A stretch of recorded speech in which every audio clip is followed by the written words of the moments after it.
ogw'omunaana omwaka tugutwala. Nze Judith Kawes nkwaniriza ku podium tulakalira mangi getukuleetedde ng'enkola yaffe nti tukuŋŋaanya ne tuleeta kakati nkutegeeza nti gamba muno ne munnategeeze munne ne munnategeeze munne abali ebweru w'eggwanga teekako data ku live gye tuli ku Facebook gye tuli tugenda kubanga tukuwa ate olwaleero muliro gwokya. Bukedde TV tukwe tuli tewali walala saawa zibeera 2 paka saawa 3 ate repeat yaffe ebeerayo saawa 1. Ogamba kya munnange Martin Ndijo ndi naye side eno kozi nabagamba Ndijo kyakola Ndijo ayogera mazima meerere ku program era ekyo kyennyini Judy wensimba amakanda nengamba nti awo nyinini nene musimbira ddala awo nti amazima agawedde emirimu amazima amatuufu yentekeddwa okuwa abantu abatulaba wenyoga ebitali bituufu mamba koze disservice y'amaanyi nnyo ate wembalimbalima bikiba kibi nnyo but anyway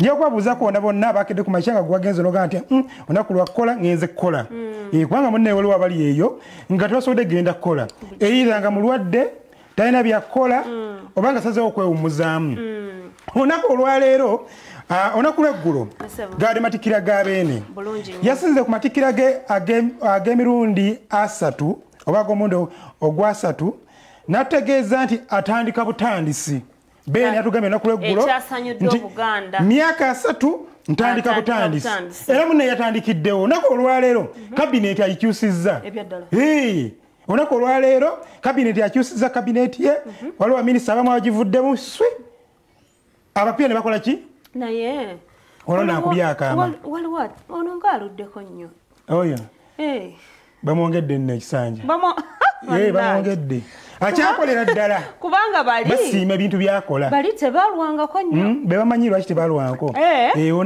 ono beene asiimye era naye amwongedde ekisanja ebyaddala ate nga n'Obuganda ne bugamba nti akyalina ki akyalina amaanyi akyalina stamina akolera eddala naye nga baminisita waliwo minisita mukwano gwange nnumyemuuko nno minisita Sekabayemba nnumyemuuko minisita abavubuka n'okwewummuzaamu owebyemizannyo n'okwewummuzaamu minisita ebadde emunyumira nnyo minisita Sekabembe minisita atwala ebyemizannyo okwewummuzaamu kati nne okwewummuzaamu mu formation empya oba mu nkyukakyuka ezikoleddwa nako okwewummuzaamu ku minisita eko bakaggyeko tetukyalina minisita yakwewummuzaamu kati efuuse minisita y'ebyamizannyo n'ebitone n'ebirala bigenderako ekyaleka kalyako okwewummuzaamu ako kabadde kaleetera abantu okubanga nga baga nti kwewummuzaamu just kwewummuzaamu nga tekavaayo bulungi naye kale beene tetumulaba mu kamwa kyonna kyabasazeewo waliwo gundi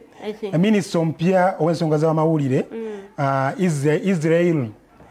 Israel muvubuka bamuwadde naga nti beene mu kabineeti eno awadde n'abavubuka agafu nabo abawadde abavubuka waliwo omukyalako Trida ne bamuwadde ndozi yaliko nabbinga oba then n'abadde akulira Buganda Royal omukulu naye bamuwadde obukulu bamuwadde ministry ndoza yazze mu kiwala bimale so ensonga ezo zisambudde amawulire agafa emmengo bemunange malungi beene wabanga bwatyo bwasazeewo kitegeeza kyakolera bagambe ku ssaawa 4 mu gataliiko nfuufu mu bujjuvu tugenda kuwa emboozi enkyukakyuka ezikoleddwa emmengo ate kera ku makya wekwate bukeddewo olupapula ku nusu 10 New Vision ku nusu 12 era tukuwadde minisita ku minisita lwaki ono bamuleseewo lwaki ono bamusudde kyekiviiriddeko n'obuzibu olwaki ono yasabye okuwummula waliwo n'abasabye okuwummula lwaki n'omukulu oliye takwatibwako tanyenyezebwa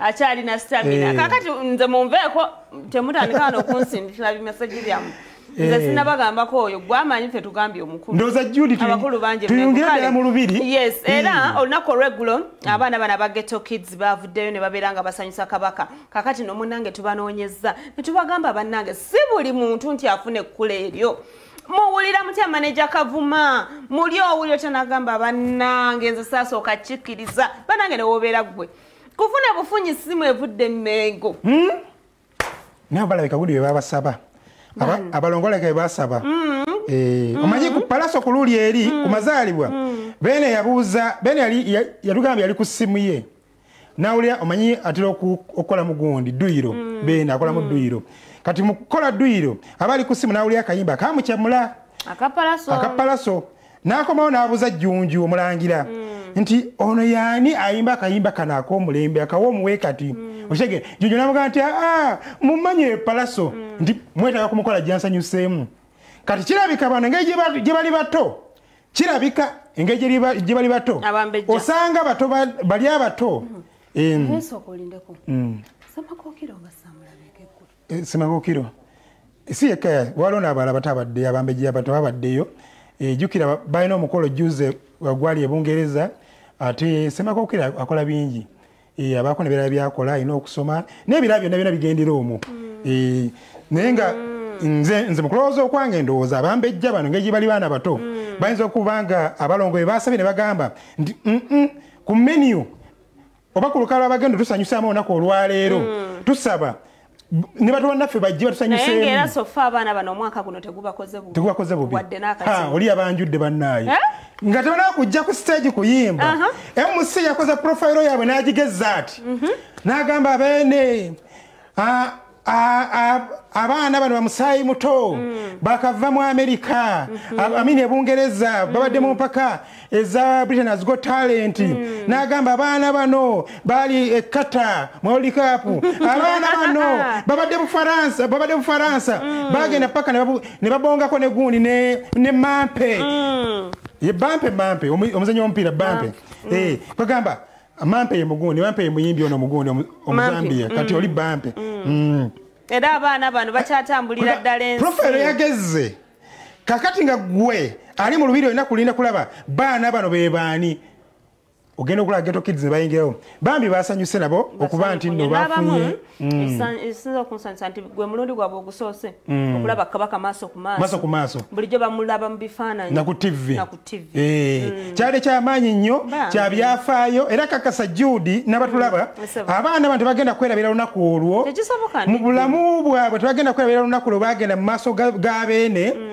kwegamba n'abakwatako mu mikono n'ababuuzaako ne babuuza ku balongo mama nabageka nga atudde wali eri ekyo Judy bangi bakirooto kituukako bakituuseeko maneja Kavuma kyakoze simayina kumanya naye nga singa ebadde awaadi ey'enjawulo yeetaaga okusiima omuntu asinza okukola omwaka guno maneja Kavuma ne ttiimu ebyama bingi byakyalina byasirikidde ensi nnyingi ze bakyatambula ensi nnyingi ze bakyatambula connection zokka zibafuna era big eye ofudde nze wandibadde weekwata ku manager Kavuma mu kifo ky'okusaba Kenzo connection weekwata ku manager Kavuma agisabe manager Kavuma bulungi nnyo kale katusooka tubafune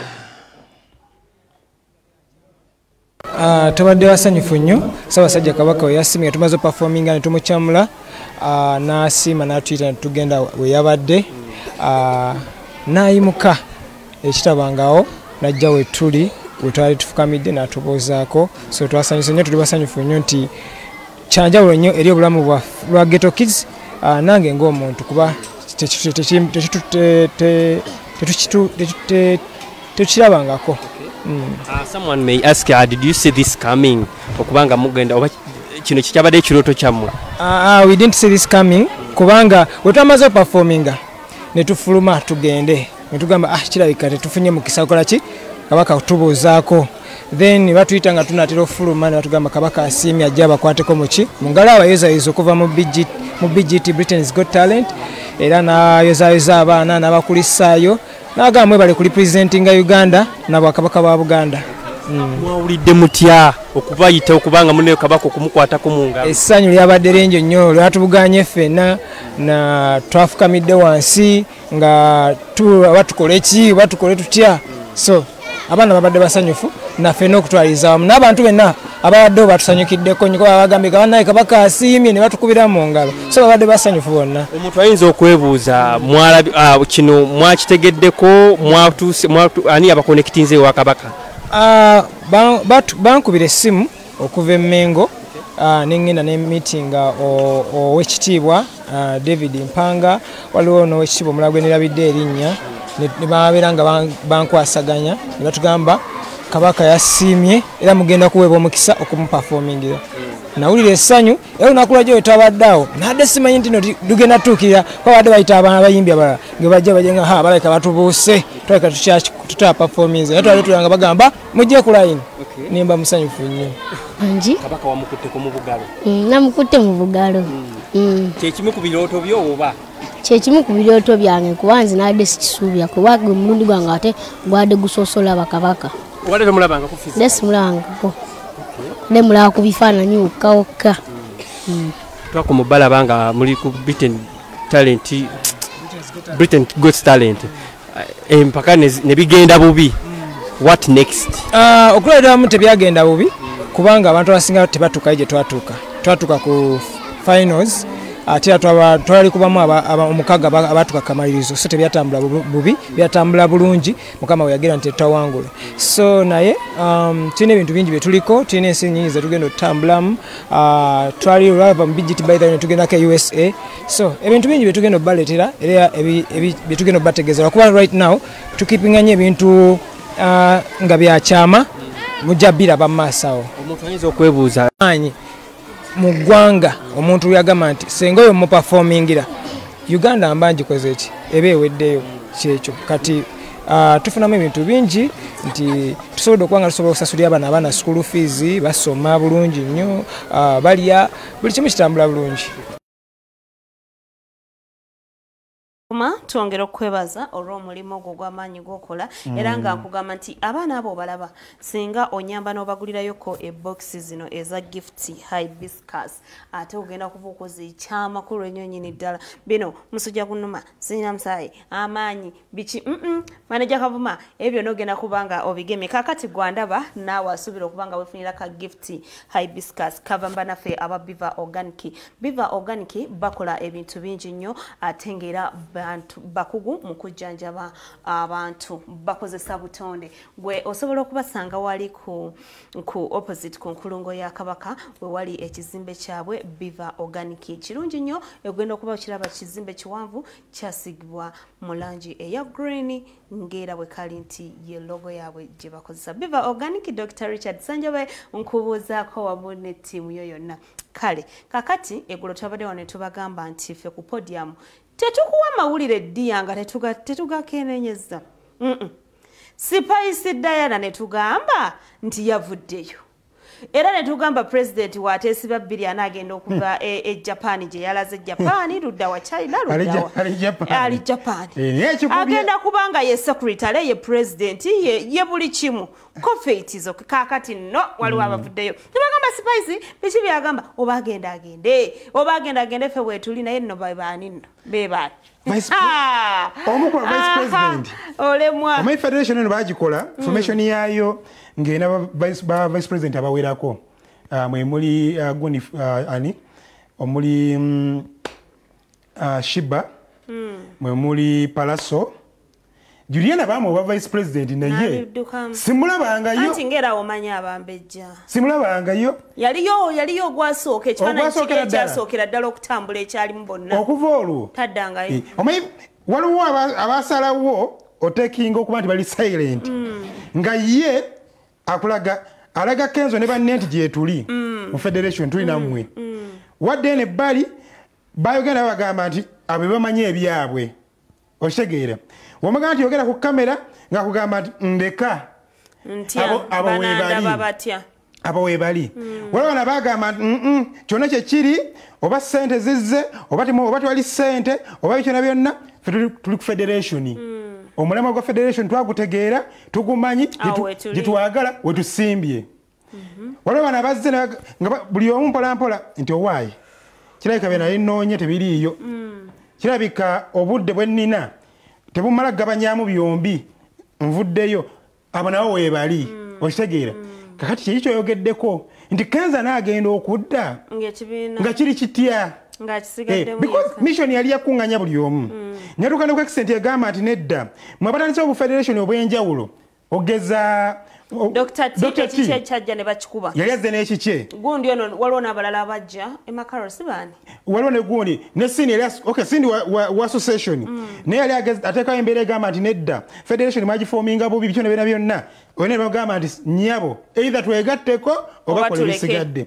Kakananga ensonga zino Sylvia Wori mumanyi director mu Operation Wealth Creation nazingira mu nabatuuza wali eri nabagamba nti wekiba kyetagisa gabana buyinza tugabanye obuyinza tukole ekintu ekyawamu kati wawulira abantu amu nga bagamba sibitegeera bulungi siina budde nvuddeyo toyinza buteesika nga bakedde ekibiina tekimaze wadde emyezi 5 ne waliwo kyasinzidde kazibu kapa ngambye akyali kumulamu akyaliyo nijo okusinzira amaanyi ge bakozesa nga batandika ekintu kino nakati essaawa eno ekinene nnyo kale wekiba kiwangadde tukiwa emyezi 2 mu myezi 2 we babanga abantu be baali bayimiriddeko ng'ab'ekibiina batandise okubanga baddukayo abalala tebakyafaayo kiwa emyezi 5 bakinabakola ku ssimu oyo ye kwegamba yewunya n'okwewuunya abantu ekyali kibatutte mu federation kwegamba yagamba ne federation yali yaki tawaana kulinya ekigere ekye banange lususu lwakimeka oyo n'okutawaana nti kaŋŋende kale mpulirize wenna basibitegedde kakati ebino byonna ebigenda mu maaso mama Nabbanja abyogerako ki mama Nabbanja abalindidde mu koona Judy ebintu bino era nali neewuunya nnyo ali bagamba muno temuyingiza byabufuzi mu federation once you federate nga mulimu obukulembeze wadde mutandise ebyobufuzi era bannabyobufuzi babeetaaga era bakyabanoonya era kyemmanyi Kenzo wanaakomawo ajatandikira awo nyininyini okunoonya okula nti agguse ebimu kwama Nabbanja alina byeyasuubiza ntibakyalindiridde tuddeyo ku kintu Bobby kye yagamba abantu bano baavayo ne bayomba Eddie Kenzo kennyini n'alaga nti Bobi Wine ekintu kyabagamba ekibi nnyo naye bw'oba okyajjukira ebigambo bya Bobi Wine kye yabagamba kiringa ekitandisa okutuukirira soko tuwe ensonga ezo ng'ezigenda mu maaso n'abantu nga beerumaaluma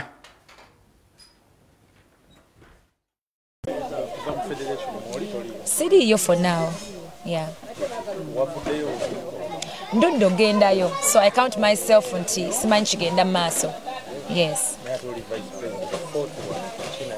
well wesaasomera nga kiri ku kigendwa kyaffe kya kunoonya copyright ndi nakyo kiri kyombuzize kyabamu okuva mbuli omu ayina emmanya ye bw'amanya ebintu siyinza kugoberera muntu nti gundi yagenze nange aŋŋende mmala kumanya kubanga federation eno yakatandika simanyi nti oba eremereddwa oba eneekola nyina okuba nayo kubanga kyebambuulira nti tuli mu kunoonya copyright tugifunemu nga twegasse wamu ffenna kye tuliyayaanira nga ba artist kale n'olwekyo nze sigiyinaako buzibu ekya mukyala Spice Diana okugenda osanga ye alina oba kye yazudde oba naye ate sinnawulyako nga nti agenze bulidde agabugamba ndowooza oba ali bize ku shows bwe nnawulidde naye nze sigiyinaako buzibu sinnagifunako buzibu okuggyako anoonyayoako ekyokumuwaayo nti mpaayo nze ebyokumpaayo si byendiko siri ku byakumpayo wabula nnoonya betufuna mu mulimu gwaffe nga sigenze kalukana na kusiba kigaali gende kabunyata gende lukunku gende egindi buli naku netusula nga tutambula moloka tuzivuga twebase mu makubo moloka bitulera weewoma byewome ne bwe tuba tusobola nga waliwo ekkubo lyonna eritutuusa mu kufuna nga ne bwembeere wakamba nyingiza ku mulimu gwange kyekyo kanze kyenjayaanira naye siina buzibu na federation bwebanga kyeriko nkyagigoberera esooka kya byonna kiri bwe kiti nze muyimbi atalina luyimba mu kampani ono yasimu okukola tuni tinazigaana nga ntegeera nekwata music wange ne mu uploadinga ku mikutu egisasula omwezi ne mba nfunye $200 nze nzikiriza nti copyright yange ekola singa nvayo ne ngamba nti nno nze interview yange njitunda gwe muyimbi mulala n'oseka kitegeeza copyright netandika ddi nze nyiza okugamba nze copyright wange ekola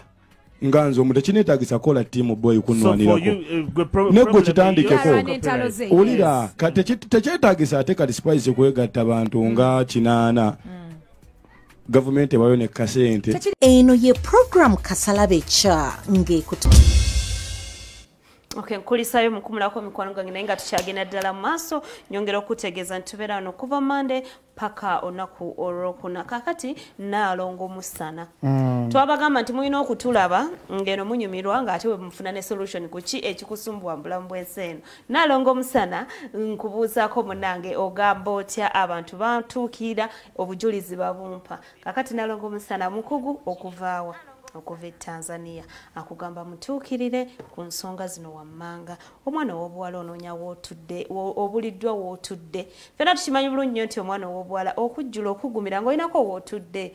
Leka nsi tokkiriza nsi kuvuga sipiidi. Naalongo Musana agamba agenda kutereeza. Kakati gwe ayagala okufuuka maama era agenda kutereeza. Kakati gwe ayagala okuba ng'ennyonyi zifuula bugaali era agenda kutereeza. Anoonya omulimu era agenda kutereeza. Nyongera okutegeeza nti mukugu okuva Tanzania. Kakati nkolera ekintu kimu gendayo bugenzi wali mu kiteezi agenda kubanga akukolako. Ate bw'otuuka uno omugamba nti ku podium kwe navudde onalabye Judy ng'agamba bwati ne bwati ate gwe byo biteredde nnyo agenda kuyisawo buyisa bwati ngebaji ga podium kale naye nga jogera okubanga mbabuuza. Kakati ndijo Jose Blinks ali wano. Omwana oyo ate kati atujoze nnyo naye omwaka guno tewannayita na mwezi Jose nga nakamulaba. Kasita omulabe Uganda aba azze bagira batya bali yakugamba ku poachinga ne sportinga kuba poachinga oba otwala byabwere abazze ku sportinga. Omanyi nagamba Judy ng'oggyeko South Africa ndowooza akatale k'abayimbi baffe akaddako kale kali Bungereza kituufu. Ng'oggyeko South Africa Dubai njogera ku Dubai jigate ne gundi Dubai jigate ne Abu Dhabi bigate byombi awo. Kati wova South Africa Dubai Abu Dhabi Bungereza ewaddako. Etaki wali watya? Etaki ndoze myaka nge biri mabega nawe wali wafusse wa tabu. Naye guno omwaka tebagenzeeyo bangi nnyo nga te bagenze mu zino ensi zino endala. Kubanga South Africa buli weekend ogenda okuwulira nti gundi ali South Africa. Gundi ali South Africa n'ogamba nti ate yagenzeeyo ddi okitegeera. So akatale kanene nnyo. Kati abayimbi baffe baafuna omukisa nti bapromoters bano ab'ebweru bangi babagoberera era bangi babakimako wano. Kuba guno omwezi paka mu December line-up y'abagenda Obungereza bangi. Papa Misa Semakula agenda Bungereza. Afrigo Band agenda Bungereza. Aromatic Entertainment mugenda Bungereza. So bangi nnyo. Kati olaba Jose Blinks ngazze ngoma yalo agenda.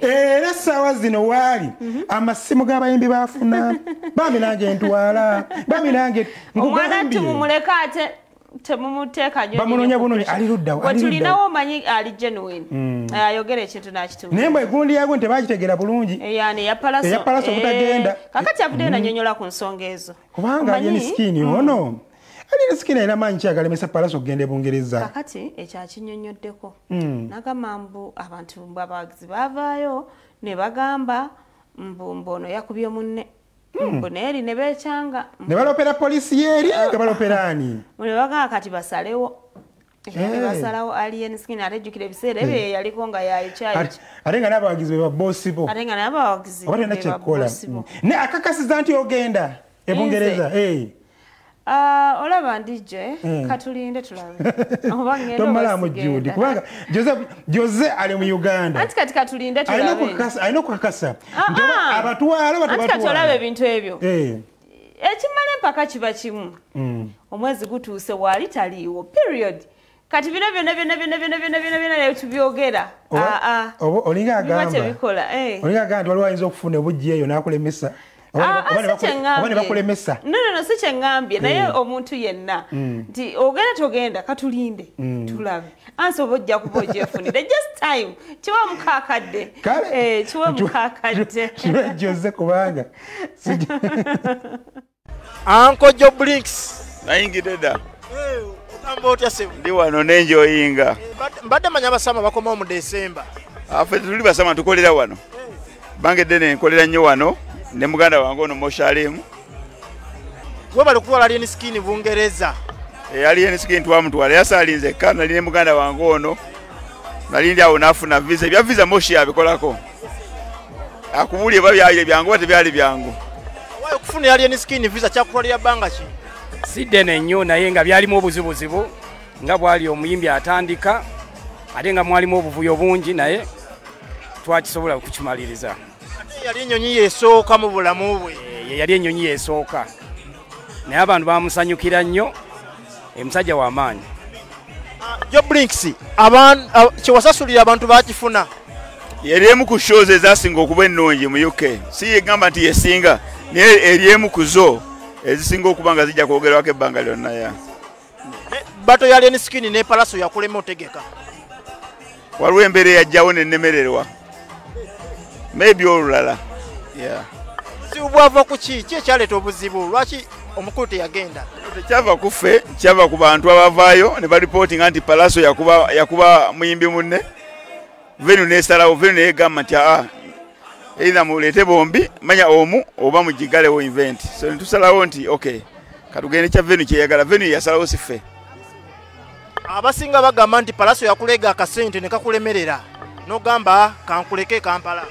Nedda, tewali sente tulemerera. Muganda we yakyasinza okuseera kamiliyoni. Bwe tubanga twakola ne kamiliyoni ne Palaso kigeza. Aleka Palaso twakolako naye before. Mosojukira. Palaso ffe twakola naye before. So teninza kulemerwa sente za Palaso. Naye yali mbere yajjawo ya.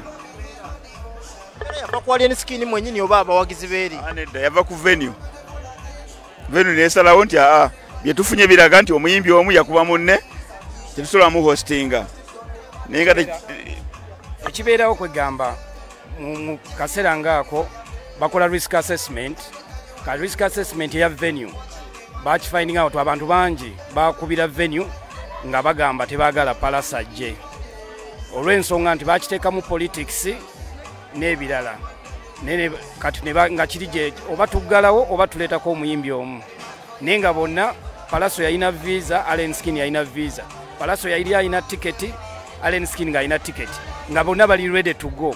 Ne venue negamba wemule ono omuntu bwati olw'okubanga walina okubeera ati twagala mbeera abantu bajje balwanire wano. Ekyo si kye kisoose okwapeninga abantu balowooza kihapeninze kati. Ne Bobi Wine twalina Bobi Wine n'abayimbi abalala. Bobi Wine we bamubaningira ne bagamba abantu ne bacomplaining ne bagamba Bobi Wine talina kujja era venue yasalawo negamba omuyimbi bwati talina kujja okuva olwo Bobi Wine n'afunamu obuzibu. So kisinzira abantu kasaba complaininga kyekireetera ekyo gaana naye nga tekyali ku management ffe twali twagala era ne Palaso wano tubadde naye era naye akyandastand nga akimanyi ensonga zezo munnange naye katulinde oziwulidde Palaso ajja genda kubanga ekirungi bali batambuddeko eba contract alisse ebitundu nga 5 ku 10 bali amaze bikwasaganya so anytime basobola okumaliriza ekyo naye naagenda nakikubanga ye Palaso naye nti basaba muteerako na Wizo Palaso Wizo atera kutambula na kamiliyoni kakati nno Wizo era kamiliyoni ye baba mutwala ayinamu embeera eno ntontwala kati oba ontwala kuli agambanga Dennis Rama anatera mubakinga naye kati asoosako Wizo oba ontwala nina Wizo nina gundi naye no Wizo takyayagala kumumanyira ani Wizo kulwaki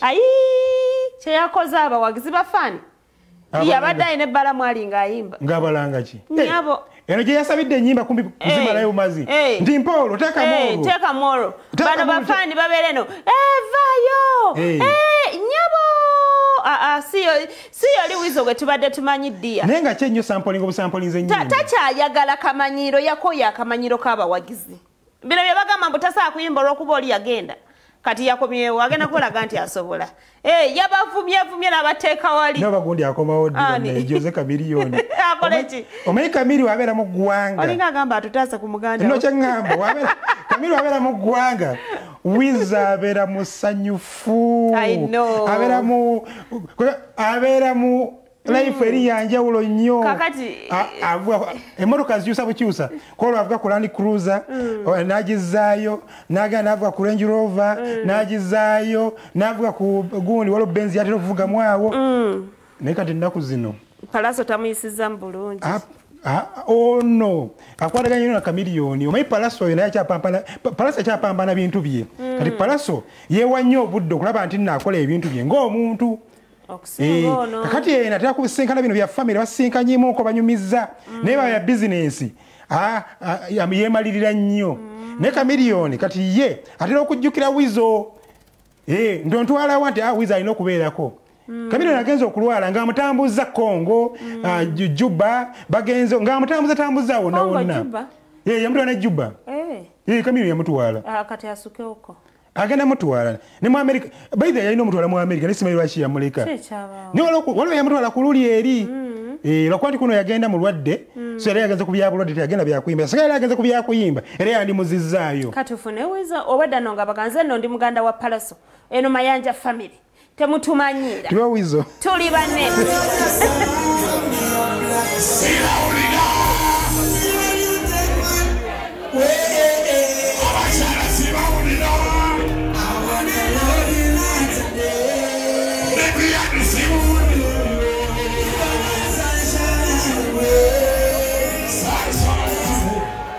You give me light night and day.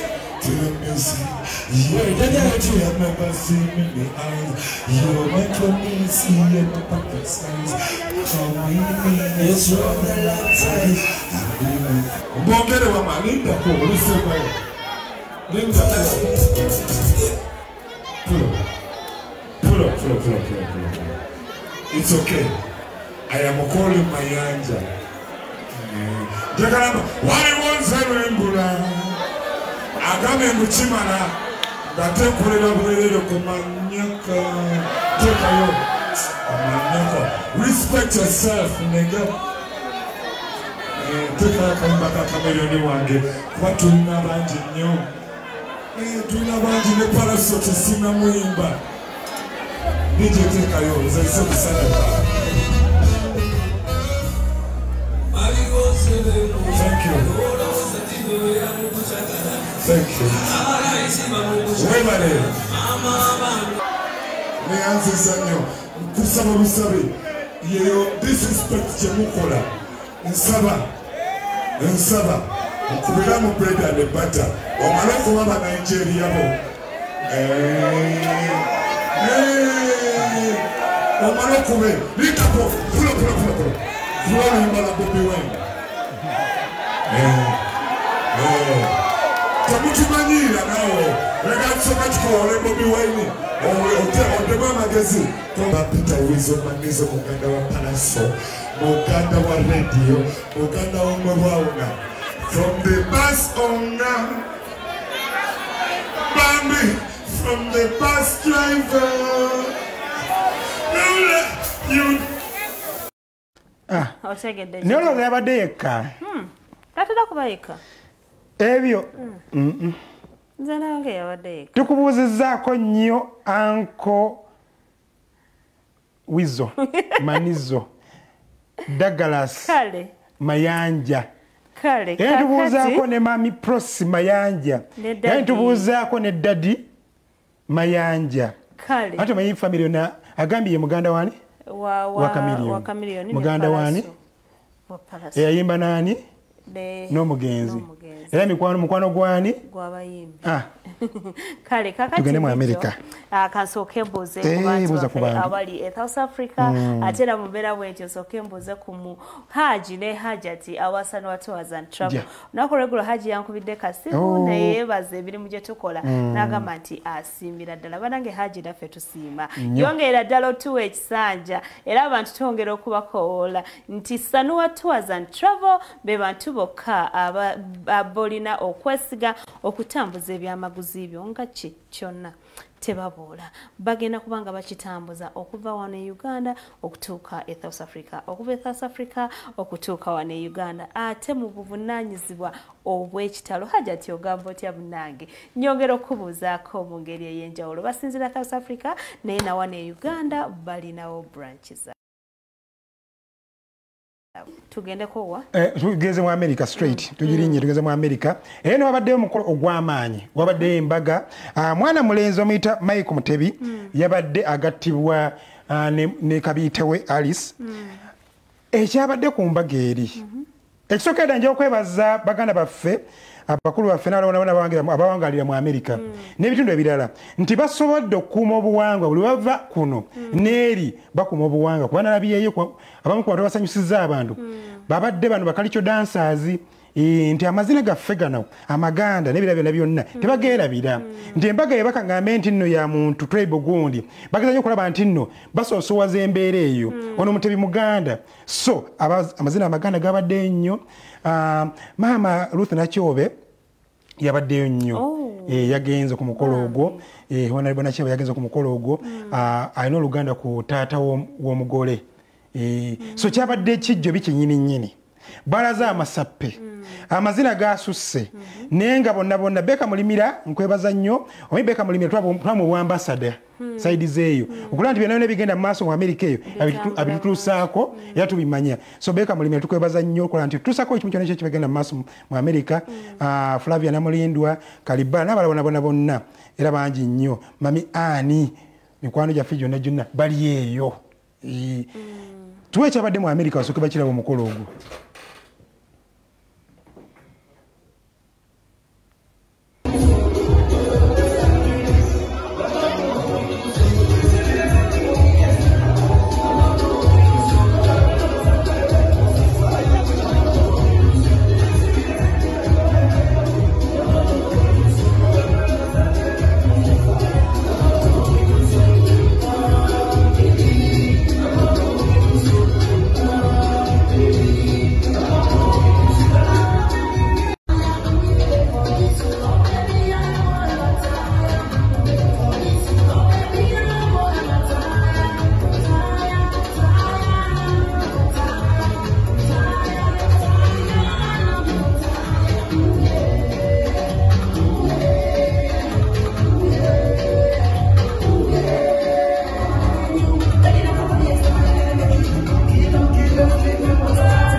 gwego omukolo gwabadde mu Amerika eri baganda baffe omukolo gwabadde gw'amaanyi ng'ogulabye kaakati obudde butwaliriza naye ngalo wano banamu ku bantu bagezaako okulaba nti nno podium tebagivaako mu mbeera yonna era ku Facebook page yaffe wano wenkeberayo abantu bongedde tulaga omukwano amaanyi Subi Victoria agambye muli mutya mwenna abali ku podium yaffe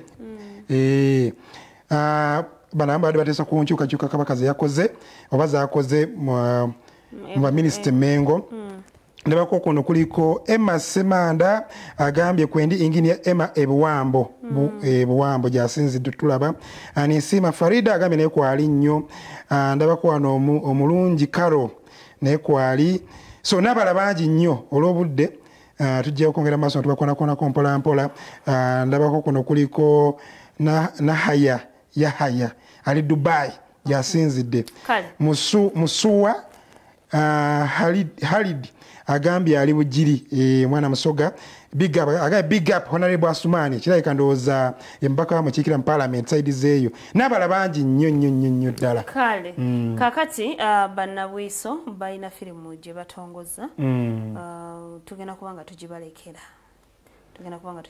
nayo naku olwenkya wetuli mwera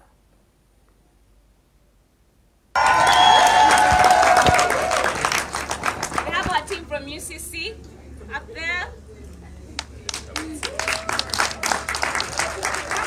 Grant in Wajita Content Development Grant by Uganda Communications Commission, right at UCC. Umwaka gwede na winning a grant eno. Efulamo milioni. Efulamo milioni 13. Zasobola okukola filimu eno. Kikola first ezina twakolera Karamoja, first na twakolera mu Kampala. So filimu eno ogikoledde ebbanga ki myezi emeka? Filimu twagikola mu weeks nga 3. Kujimaliriza. Twakola post production nga tukyagiyisaamu emikono kulaba nti mufuna ekifaananyi ekituufu. Katuwulire ku lugero lwa firimu eno ekwata ku ki omuntu ali eyo eyali yagadde okumanya Karamoja tuwe ekifaananyi firimu eno kyekwatako? Firimu eno ekwata ku nsonga za kibayita intertribal marriages. Oli Muganda onomala mu Karamoja, omwami aziza okuwasa mukyala we, Abakaramoja bamwagalako cultural side yaabwe, Abaganda bamwagalako cultural side yaabwe. Naye at the end of the day does love win? Sijja batira kazanyi mwenda okugenda mukola ku sinema. Lwaki eno jjane gye mwasazeewo okutunuulira? Uganda erina ebifo bingi nnyo batamanyiiko.